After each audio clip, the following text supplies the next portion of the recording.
else can you do here? Many people go hiking in the canyon. You can also kayak on the river.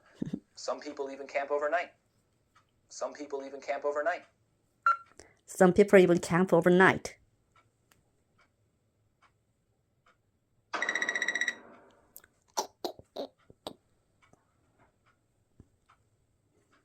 I would really like to do that.